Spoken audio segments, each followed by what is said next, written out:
Is WWE Network worth your $9.99 in 2018? We're about to find out.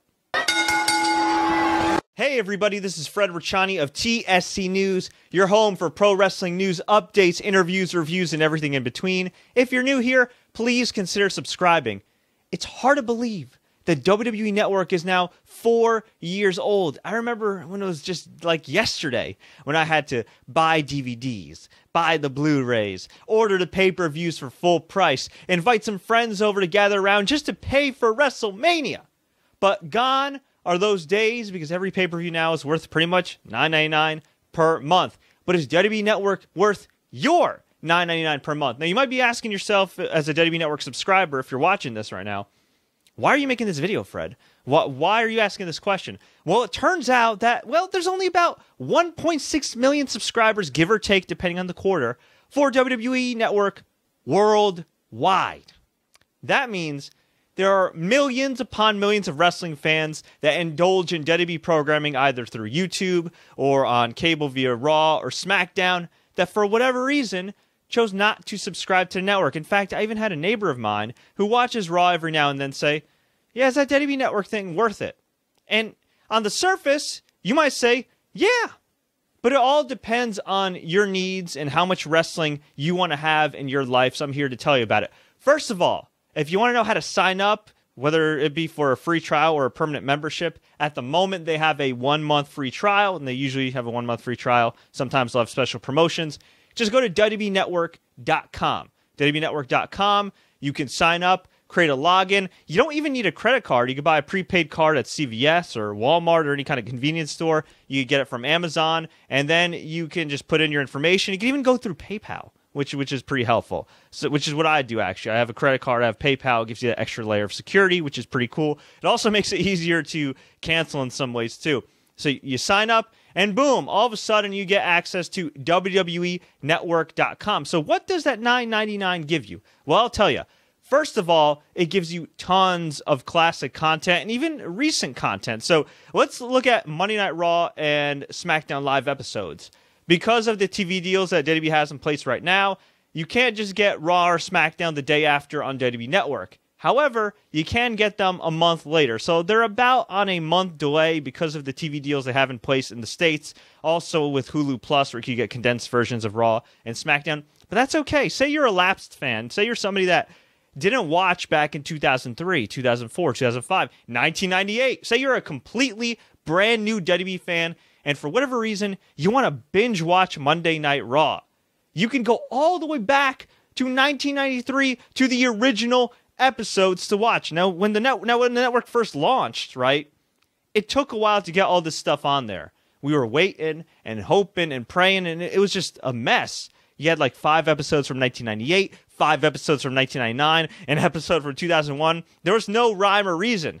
Nowadays, whether it be from the vault with WCW Monday Nitro, or WWE Raw, or SmackDown dating back to its inception in 1999, you can pretty much get every single episode in existence of the major TV shows, which is great. And I mentioned WCW. It's cool because WCW is one of my favorite promotions growing up. A lot of kids these days, believe it or not, don't know about WCW and 2001. Say they saw Sting get inducted into the Hall of Fame. Say they see Jeff Jarrett get inducted into the Hall of Fame, but they don't really know much about them. Maybe they want to do some research. Maybe they just want to learn. Maybe they want to relive some classic memories with their parents who did watch back in the day. You could just go to the vault and check out all that classic content. They also have a ton of other stuff as well, such as collections. So if you're a little confused by the interface, if you're not sure where to go, they've got collections of the likes of AJ Styles, Asuka, The Rock, Stone Cold Steve Austin, Vince McMahon, Shane McMahon. You name it, they got it. If you're somebody that wants to learn about wrestling history or maybe brush up on it, they have various WWE documentaries in the Beyond the Ring section. They have Kevin Owens 365. And do I even got to mention the pay-per-views that used to be full price that you can get now for $9.99 per month? Come on, man. That's a great deal. Now, you might be saying to yourself, well, Fred, I lived through Raw, I lived through SmackDown, I lived through WCW Nitro. I really don't need to watch that stuff again. And that's fine because there are original series on the network as well.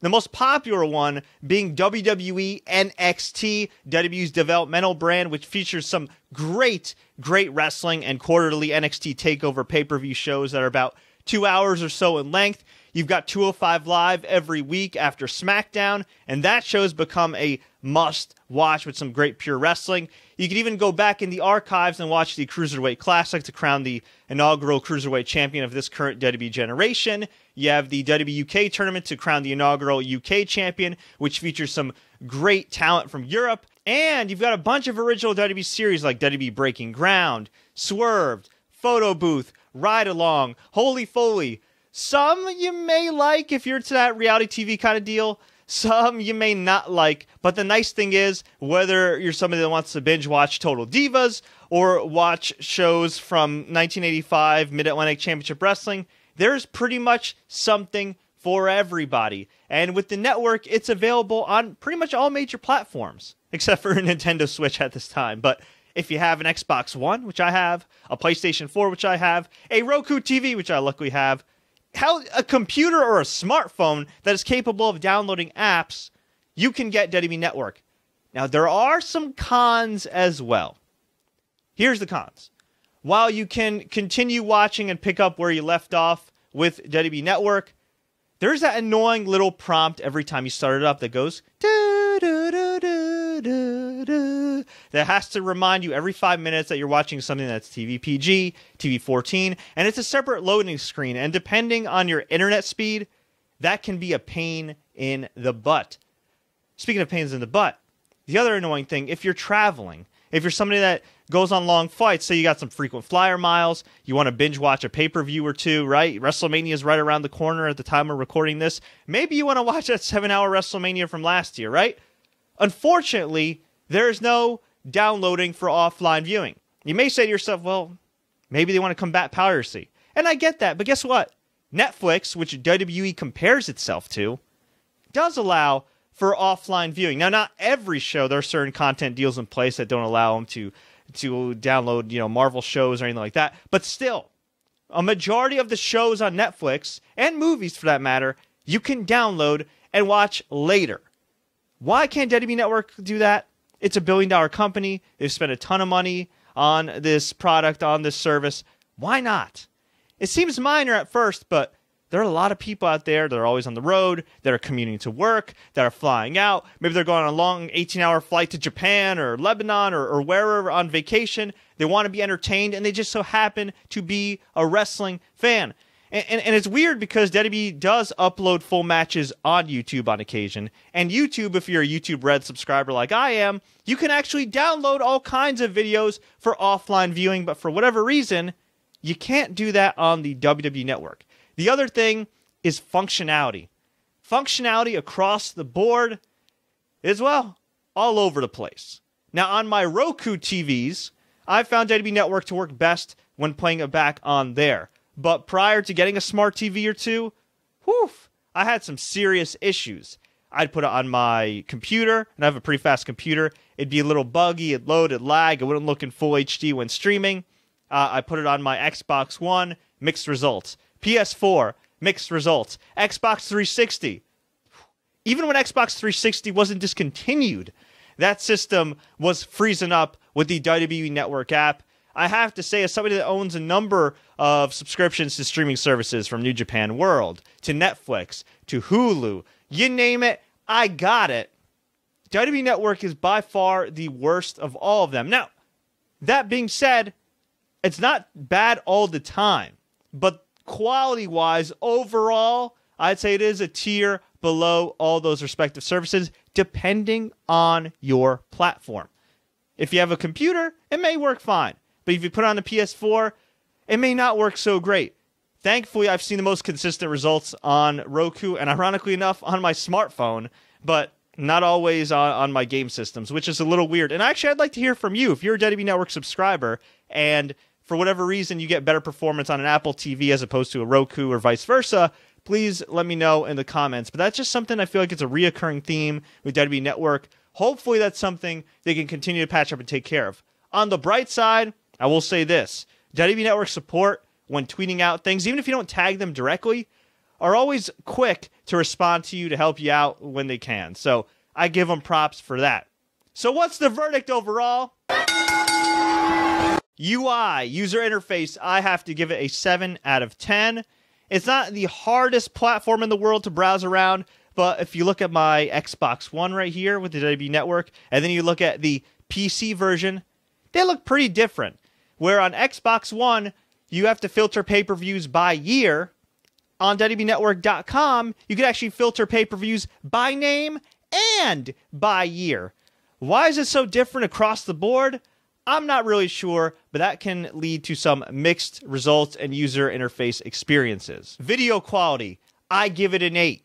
Pretty good more often than not. Still is a step below, like I said, Hulu and Netflix and Amazon Prime Video. I'd like them to really step it up over time. Again, this is really more of a subjective issue because for me, like I said, I didn't have a lot of issues with Roku. I had some technical issues with PS4 and Xbox One. So I think I'd like to defer to you guys as far as whether or not you disagree with me or agree with me. Just leave a comment below. I'd love to hear from you. But I think streaming quality, I'd say about an 8 out of 10. More often than not lately, it's been pretty good. But you still have those occasions where WWE Network is, well, gonna WWE Network. Content, I have to give this a 10 out of 10.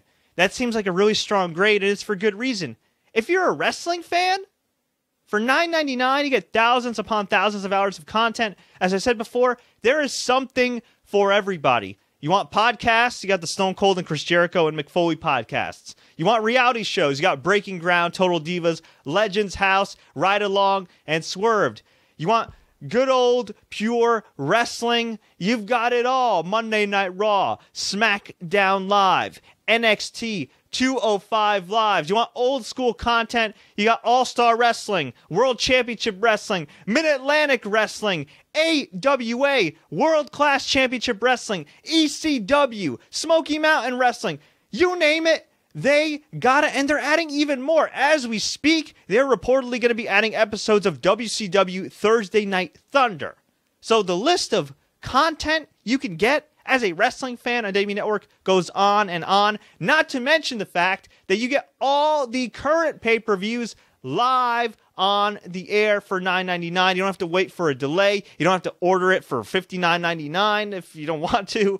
You can just watch WrestleMania or Elimination Chamber or Fastlane at the time they are airing live for just $9.99 per month. And of course, you can watch on demand for an unlimited amount of time. Overall, TSC News gives WWE Network in 2018 as a streaming service an 8 out of 10. But do you guys agree with me?